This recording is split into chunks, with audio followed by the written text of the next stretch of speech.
Alright, so kind of a celebration of Easter, no spelling test this week. But I am going to, in order to kind of keep everybody together for spelling, we're going to hit spelling rules really hard.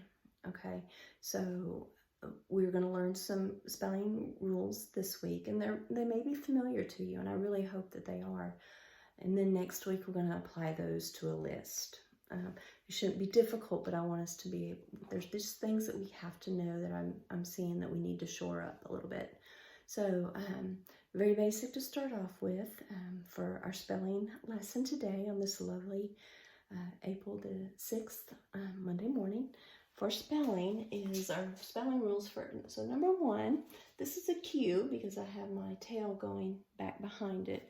QU, and I've talked about QU, and remember I said they're married. You'll see a U by itself, but you will never see a Q by itself. It is always with a U. So those two, when you see a Q, you have to see a U with it. All right, and that sound is qua. And the qua sound has the QU. When the U is with the Q, it is not considered a vowel. Okay, so that's just a little bit of information to tuck away. It's considered a partnership with it, and it's not considered a separate vowel. Okay, so just keep that in mind. And then also today we're going to learn about the jobs of silent E. Dun, dun, dun, dun. So silent E has 5 jobs. Did y'all know that? I know you probably know the first job. The first job of silent E is to allow the vowel to say its name. And I have the word time over here. Let me make sure y'all can see that. The word time. And so I have my silent E here. And the silent E is making my I say its name, or its long sound, if you're familiar with that term.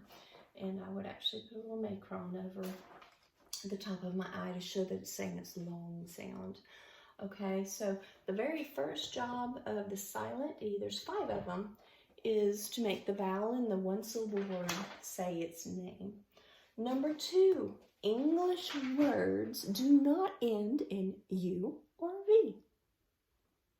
So like the word have, if I didn't have the E there, it would end in V. And English words cannot end in V.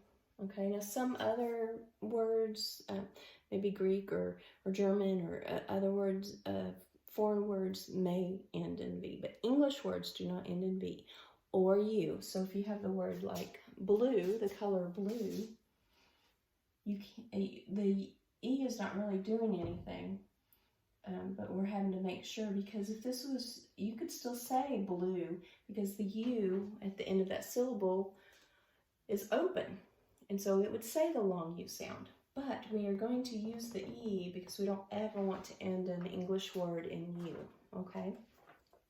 So that's our first 2 rules. And then over here, I have our next 3 rules. Let's see if you can see those.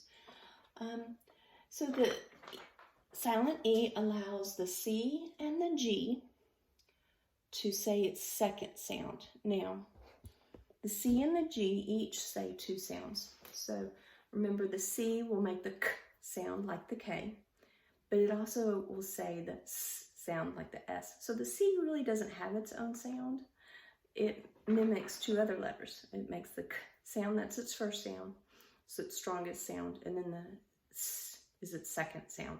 So anytime an E is after the C, it's going to make the C say its second sound, the S sound, all right? And it also does that with the G. So G says G is its first sound, and its second sound, J, it sounds like a J, okay? So it makes 2 sounds when E follows it, all right? And so we have an example here with chance.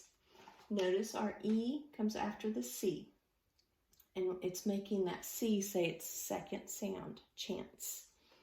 And then we have the E after the G in the word charge, and the G is saying its second sound, J, charge. So the E has the power to change the C and the G to their second sound, okay?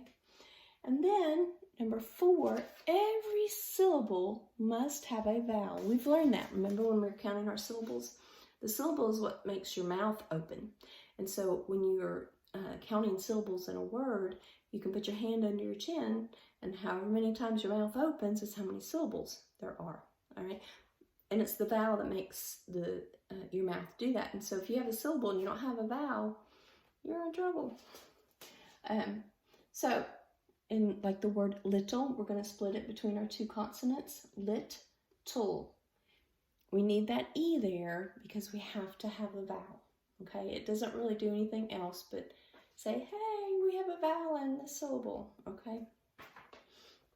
And then there's actually a job that's called no job. It just looks there pretty.